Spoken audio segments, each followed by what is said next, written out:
Hi guys, and welcome back to Macaroon. In this video, I'm going to make a DNA stress ball using all of my tiny octopus squishies. Most of these were made using leftover squishy gel or Hito Hada gel from other DIYs, and the tutorial for the mold is also linked below. So keep on watching to see how satisfying this is going to be.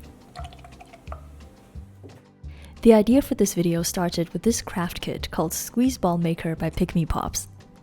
I found it quite intriguing because it's the first kit that lets you make these transparent DNA-style stress balls. You get these super squishy empty balls that you can fill with whatever you want.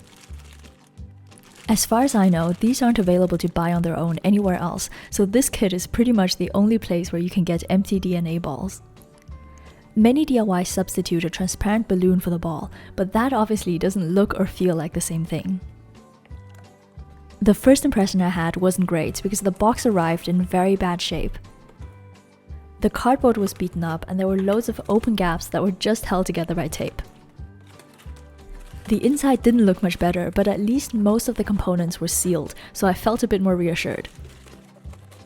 The main toy looks like a Gumball Machine and it contains various surprise capsules filled with glitter and charms. You also get these water purifying tablets to prevent the inside of the squishy from going moldy. And of course, you have 3 of these empty stress balls. These look like they're made from rubber or silicone, and this material is impossible to replicate using DIY methods. Commercial stress balls are completely sealed at the bottom, but this one has an opening that can only be opened with a key that also comes with the kit. I think this detail is quite smart because it prevents other people from opening your ball, whether by accident or on purpose. However, this will be the last part of the kit that is clever because you'll see that the rest of it ends up in a hot mess. The idea is actually very simple, and you're supposed to slot the stress ball into the machine and then mix water and glitter on top. I realized something went wrong when half of my water poured out right away because there's a tab which controls the water release. This is supposed to be perfectly horizontal and mine was a bit tilted, so I fixed that for the second attempt. For the next part, I realized that it's very difficult to mix glitter into water in such a small container. Most of it just floats on top, which isn't very satisfying. Then I decided to release the water into the ball and noticed the switch isn't watertight because half of the liquid has leaked out anyway. This was kind of predictable because the plastic parts of the kit are very flimsy, without proper waterproof seals anywhere. The next issue is that most of the glitter didn't even flow into the ball. This makes me wonder what the actual purpose of the toy is, because you never actually use it as a gumball machine. The upper part is just for storage, and the lower part is supposed to be for mixing glitter, but that clearly doesn't work very well.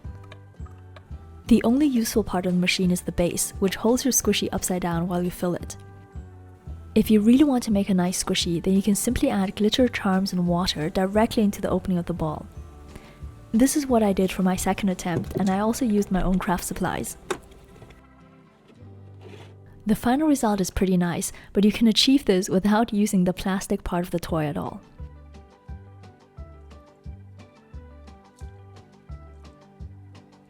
The kit also gives you some empty Pikmi Pop plushies, which are kind of cute, but you don't need the machine for this part either. So I have a daughter, and I do understand that part of a toy kit is just to stretch out time, which is why many of them have extra components or steps.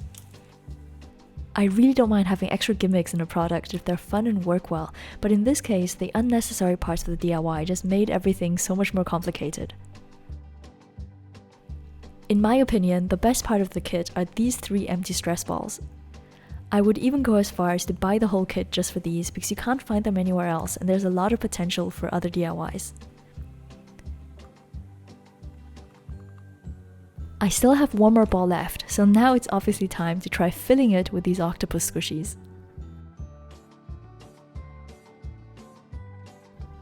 The first one was made using leftovers from my Pop It Squishy video. I was slightly curious what would happen if you mix 2 colors of Hito Hada gel together. In this case, they stayed separate, giving these a cute cafe latte effect. The second octopus was made with a batch of black Hito Hada gel. It turned out slightly sticky because it contains a lot of pigment, which tends to affect the curing process. The glitter wasn't as obvious as I would have liked, but it still looks pretty cool.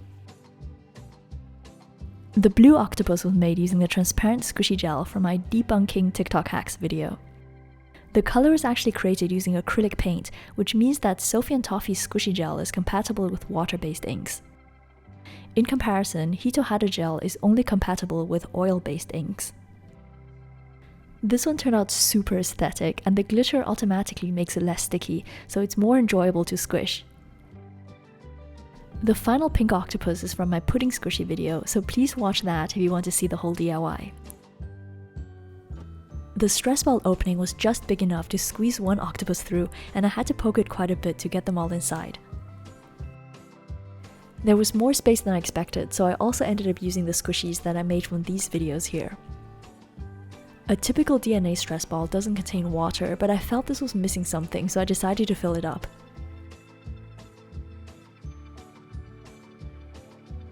I used the gumball base for this part, but I'm quite sure you can just hold the squishy in your hand and fill it up with the other.